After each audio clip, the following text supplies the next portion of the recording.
जो बाला साहेब नहीं कर सके, जो दूसरे कई लोग नहीं कर सके, वो देवेंद्र फडणवीस ने कर दिया। राज ठाकरे ने 20 साल बाद उद्धव ठाकरे के साथ स्टेज शेयर किया और ये दावा किया तो प्रदेश के मुख्यमंत्री देवेंद्र फडणवीस क्रेडिट लेने से पीछे नहीं हटे। शनिवार को फडणवीस पंढरपुर में थे। उन्होंने वहीं से राज ठाकरे को धन्यवाद दिया। सीएम फडणवीस बोले, राज ठाकरे का धन्यवाद, उन्होंने साथ आने का श्रेय मुझे दिया। निश्चित ही मुझे आदरणीय बाला साहेब ठाकरे का आशीर्वाद मिल रहा है। कई लोगों को लगा कि राज ठाकरे ने देवेंद्र फडणवीस पर तंज किया और फडणवीस ने भी उसी अंदाज में जवाब दिया, लेकिन महाराष्ट्र की राजनीति पर करीबी नज़र रखने वाले कुछ लोग दावा करते हैं कि न राज ठाकरे ने गलत कहा और ना ही देवेंद्र फडणवीस ने जो कहा उसमें कोई अतिशयोक्ति है। महाराष्ट्र में अभी जो कुछ चल रहा है, अगर उसे कोई शो माने तो उसके सारे पात्रों की डोर देवेंद्र फडणवीस के ही हाथ है। जानकार दावा करते हैं कि शिवसेना को दो फाड़ करना हो या एनसीपी के दो टुकड़े करना हो, ये सब प्लानिंग देवेंद्र फडणवीस की ही थी। और अब ठाकरे ब्रदर्स का सारे मतभेद बुलाकर साथ आना भी उनकी लिखी स्क्रिप्ट का ही हिस्सा है। दैनिक भास्कर अखबार ने क्या दावा किया है उसे देख लीजिए, उसके बाद आगे की बात करेंगे। दैनिक भास्कर ने अपनी रिपोर्ट में दावा किया है, इस कहानी के पीछे का असल किरदार असल में बीजेपी है। उसी की तरफ से देवेंद्र फडणवीस ने ये चाल चली है कि इस बार मुंबई में एकनाथ शिंदे की शिवसेना पैर न जमा सके। रिपोर्ट के मुताबिक ये कहा जा रहा है कि देवेंद्र फडणवीस और राज ठाकरे की जब मुलाकात हुई तो फडणवीस ने ही कहा, मराठी भाषा का मुद्दा उठाओ और आगे बढ़ो, सरकार आगे जाकर उन्हें सहयोग करेगी, और यही हुआ भी। अखबार ने दावा किया है कि सरकार ने पहले हिंदी की अनिवार्यता खत्म करने की राज और उद्धव ठाकरे की मांग का विरोध किया। बाद में जब दोनों ने मोर्चा निकालने की बात की तो उसे मान लिया। इस तरह ठाकरे परिवार की राजनीति को एक नई जमीन मिल गई। ऐसे दावे कई और लोग भी कर रहे हैं। मामला क्या है ये समझ लीजिए। उद्धव ठाकरे की अगुवाई में जब महाराष्ट्र की सरकार चल रही थी तब एकनाथ शिंदे की बगावत से वो सरकार गिर गई। ये दावा किया जाता है कि शिंदे को साथ लाने का प्लान फडणवीस का ही था। शिंदे सीएम बने और फडणवीस को डिप्टी सीएम बनना पड़ा। वो पहले महाराष्ट्र के सीएम रह चुके थे, इसलिए उन्हें डिप्टी सीएम बनना सुहा नहीं रहा था। अपनी पोजीशन सॉलिड करने के लिए उन्होंने अजीत पवार को भी साथ लिया। एनसीपी दो फाड़ हो गई। 2024 के विधानसभा चुनाव में खेल पलट गया।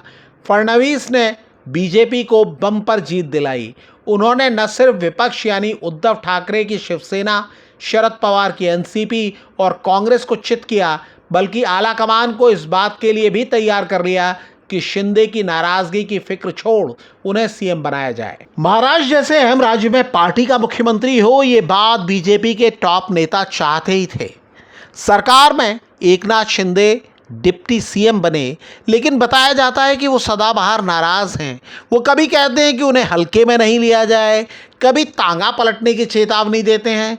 महाराष्ट्र विधानसभा में कुल 288 सीटें हैं और आप जानते हैं कि बहुमत के लिए 145 सीटें चाहिए। बीजेपी ने 2024 के विधानसभा चुनाव में 132 सीटें जीती। अजीत पवार की पार्टी ने 41 सीटें जीती और अगर शिंदे की पार्टी के 57 विधायक हट भी जाएं तो सरकार की सेहत पर कोई असर नहीं होगा। लेकिन अगर आप सोचते हैं कि फडणवीस सियासत के खेल में ऐसी चालें चलेंगे तो शायद आपका अंदाज़ा ठीक नहीं है। फडणवीस के बारे में कहा जाता है कि उन्होंने शिवसेना को शिवसेना से भिड़ाया, एनसीपी का मुकाबला एनसीपी से कराया और खुद कमज़ोर कांग्रेस को चित करके आगे निकल गए। यानी शिंदे और उद्धव ठाकरे टकराए, शरद पवार और अजीत पवार का मुकाबला हुआ और फायदा सीधे बीजेपी का हुआ। फडणवीस के बाकी नेताओं से संबंध चाहे बनते बिगड़ते रहे हों, लेकिन याद रखिए कि राज ठाकरे और उनकी केमिस्ट्री हमेशा अच्छी रही है। आज की तारीख में राज ठाकरे लगभग पैदल हैं। वो तेवर चाहे जैसे दिखाएं, बयानबाजी चाहे जितनी भी करें, लेकिन उनकी पार्टी के पास न कोई एमएलए है और ना ही सांसद। उनके बेटे तक विधानसभा चुनाव हार गए। आगे भी उनकी पार्टी कोई चमत्कार कर सकती है, हाल फिलहाल तक ये उम्मीद किसी को नहीं थी। दूसरी तरफ उद्धव ठाकरे भी अपनी जिद में बहुत कुछ गंवा चुके हैं। वो कुछ महीने मुख्यमंत्री ज़रूर रह लिए, लेकिन पार्टी के दो फाड़ होने के बाद वो पस्त हो गए।